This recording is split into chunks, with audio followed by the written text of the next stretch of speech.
Welcome aboard, everybody. We are getting ready for our flight here in beautiful Key West out to the Dry Tortugas. So, pretty simple as far as navigation and pilotage is concerned. We are in the Twin Otter today, the amphibian version. We've got floats and wheels. So we'll be doing a dry takeoff here at Key West and coming back to land at the end of the day.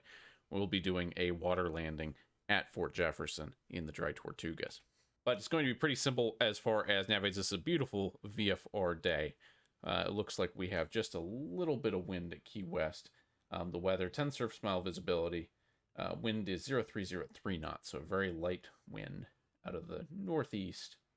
Altimeter 29 or 9 or 1. This is going to be a visual flight. We're going to track the Key West VOR outbound. That is EYW. Outbound radial 272 for 59 nautical miles until we hit the Dry Tortugas. And here's the map view. We are at Key West. We're going to basically fly out and just intercept this purple line.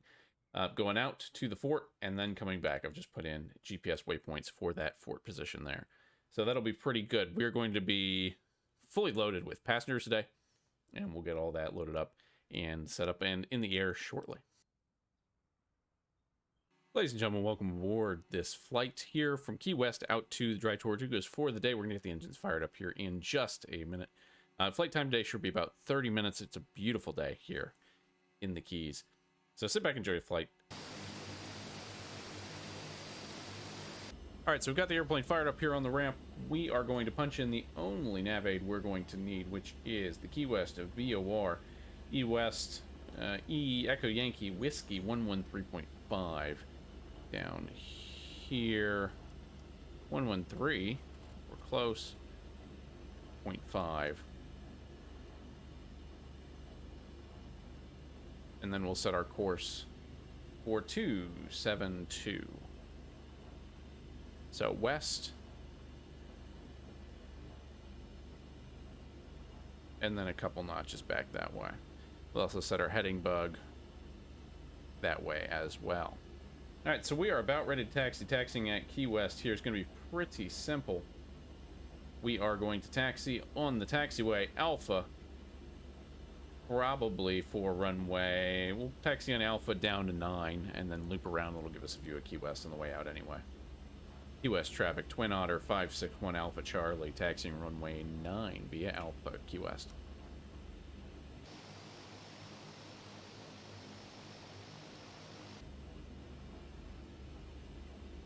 So for the takeoff here on runway 9, we are the only ones around. We've got flaps set to flaps 10. We're going to roll, and around 80 knots we will come up.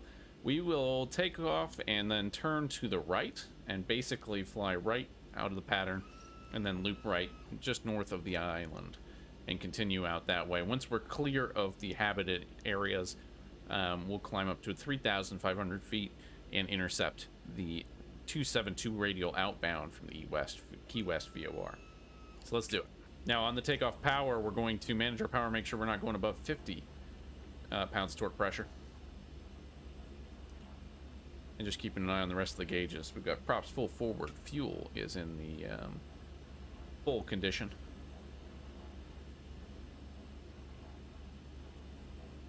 Key West traffic, Twin Otter 561 Alpha Charlie is taking runway 9. We're going to be departing out to the west, out north of the runway, Key West. So we'll bring the power forward. Again, about a 3-knot wind here.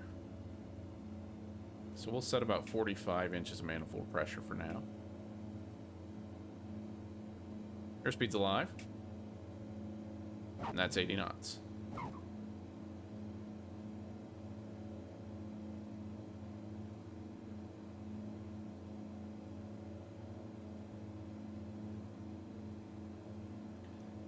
Positive rate. Gear up. Flaps up. And away we go.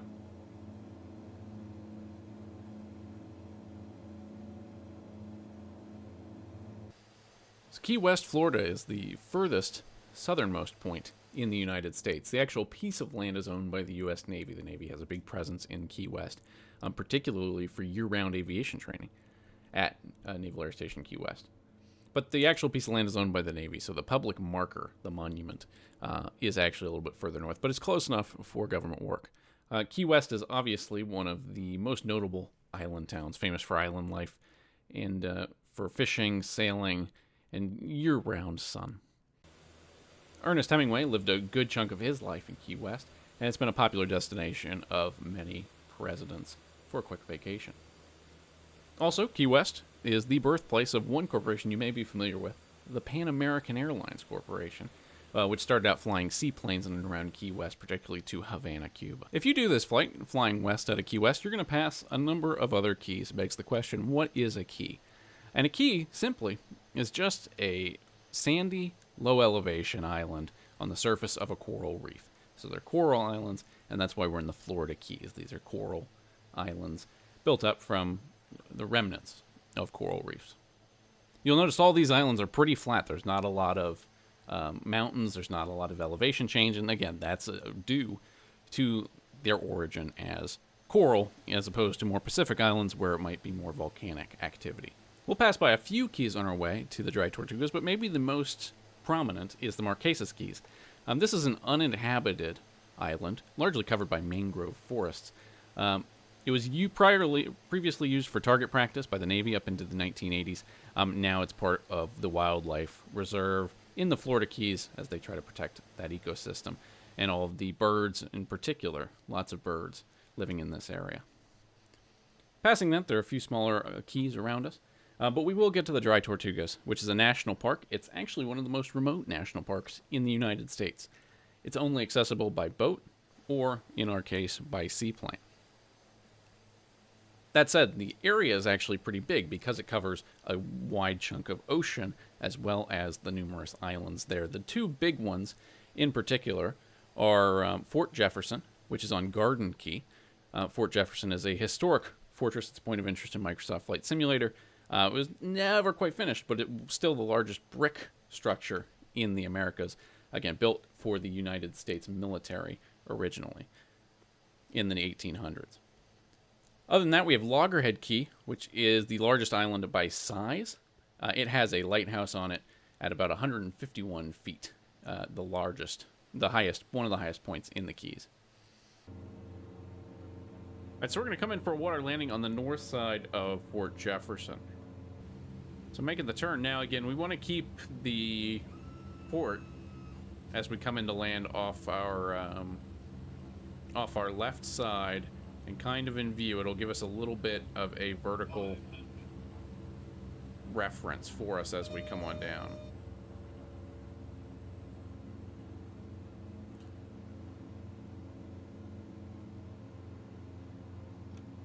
So we're making the turn now. You can see the fort off our left. And wind, not a lot of wind today, so the sea below isn't going to have a lot of texture. That can make this challenging, which is why we do want to make sure that we get down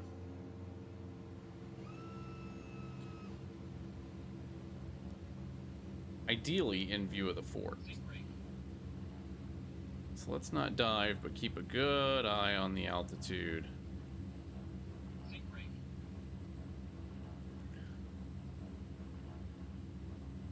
Get slow. Let's give it another layer of flaps. We're real slow, but now we just want to really reduce that vertical speed. Don't necessarily want to float, but of course we do want to float in the end. 50, 40, 30, 20, 10.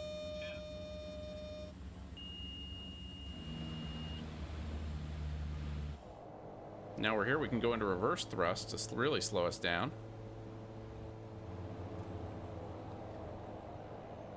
And we'll pull up alongside. But again, you can just see how just smooth the water looks here. That makes this whole exercise very difficult. We came in a little hard and still even.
All right, so we've loaded everybody up. We're getting ready to head on back into Key West. Now, the wind switched on us a little bit.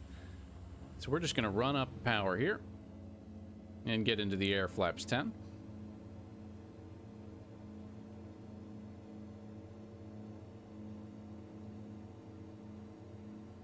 Airspeed's alive. 80 knots. Just bouncing on the waves a little bit. And away we go.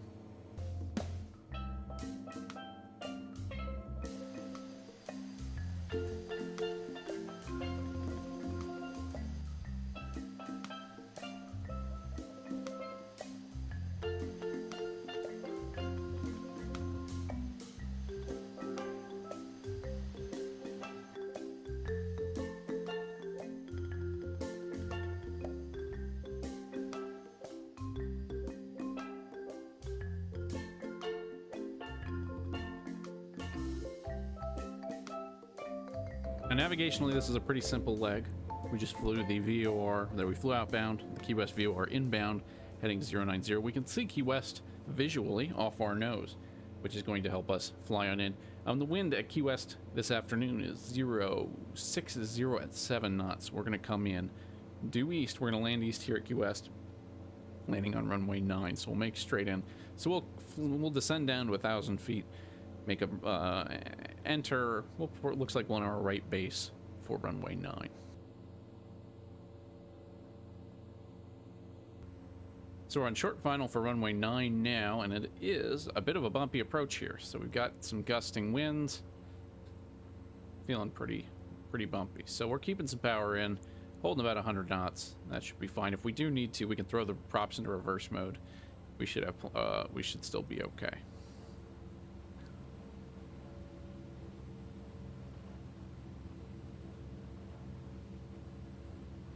I want to keep it above at least 80 until we have it made. Just making small adjustments in the power.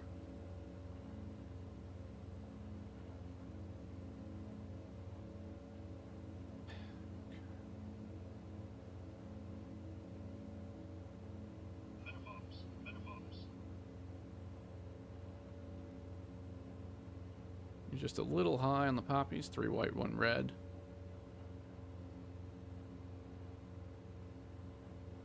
All in all, pretty good. And again, because of the floats and how the wheels are, we're going to end up a little bit flat here. But it should be all right.